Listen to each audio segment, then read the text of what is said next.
نحمد و نصلی علی رسولہ الکریم اما بعد فاعوذ باللہ من الشیطان الرجیم بسم اللہ الرحمن الرحیم ما یفعل اللہ بعذابکم ان شکرتم وآمنتم صدق اللہ العظیم۔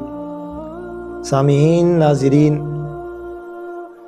اللہ رب العزت کی ذات نے قرآن پاک میں ارشاد فرمایا، ما یفعل اللہ بعذابکم ان شکرتم وآمنتم، کہ اللہ کو کیا غرض ہے کہ وہ تمہیں عذاب دے، ان شکرتم وآمنتم، اگر تم اللہ رب العزت کی نعمتوں کا شکر ادا کرو اور اس پر ایمان لاؤ۔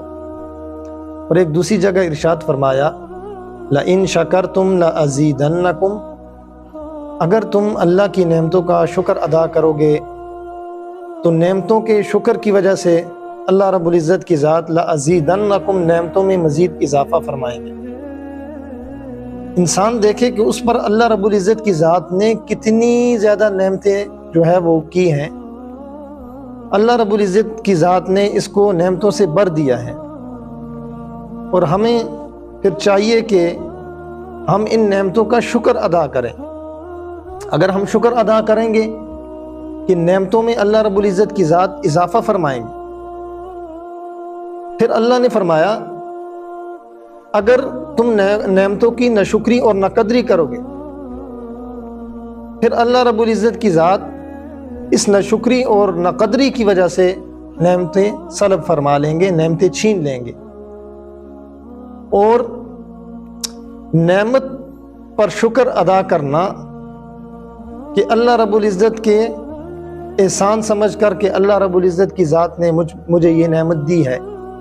انسان اپنے جسم پر غور کرے، اللہ نے اس پر کتنی نعمتیں کی۔ آپ صرف آنکھ کو دیکھیں، آنکھ سے انسان دیکھتا ہے، یہ کتنی بڑی نعمت ہے۔ اور کان کو دیکھیں، کان سے انسان سنتا ہے، یہ بھی اللہ رب العزت کی بہت بڑی نعمت ہے۔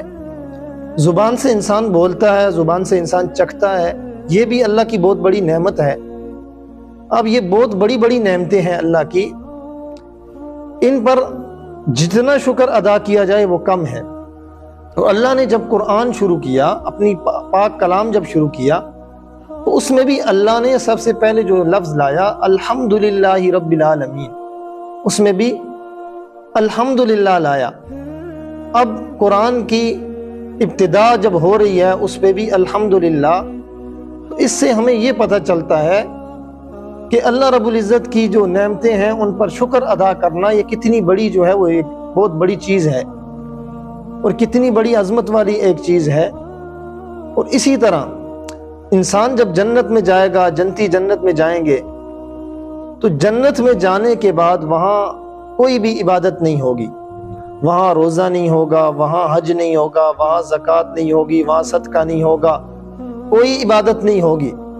فرمایا وہاں بھی جنتیوں کی زبان سے جو نعمت، جو الفاظ جاری ہوں گے وہ یہی تحمید کے الفاظ ہوں گے، اللہ کی شکر اور حمد کے الفاظ ہوں گے۔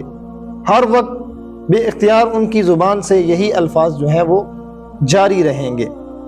تو اسی طرح حضرت سلیمان علیہ السلام ایک دفعہ اپنے لاؤ لشکر کے ساتھ جا رہے تھے اپنے تخت پر، اللہ نے ان کو ایک تخت عطا فرمایا تھا، وہ ہوا میں اڑتے ہوئے جا رہے تھے حضرت سلیمان علیہ السلام، نیچے ایک لکڑہارے نے دیکھا، تخت کو دیکھ کر کہا سبحان اللہ۔ تو حضرت سلیمان علیہ السلام نے کہا تخت نیچے اتارو اس کے پاس۔ تخت جو ہے وہ لکڑہارے کے پاس اتارا، وہ تھر تھر کانپنے لگا، اس نے سمجھا شاید مجھ سے کوئی غلطی ہو گئی۔ سلیمان علیہ السلام نے اس سے پوچھا تو نے کیا کہا؟ اب خوف کی وجہ سے وہ کانپنے لگا، پھر اس کو یاد آیا، اس نے کہا میں نے کہا سبحان اللہ، میں نے کہا سبحان اللہ آل داؤد کی کیا شان ہے۔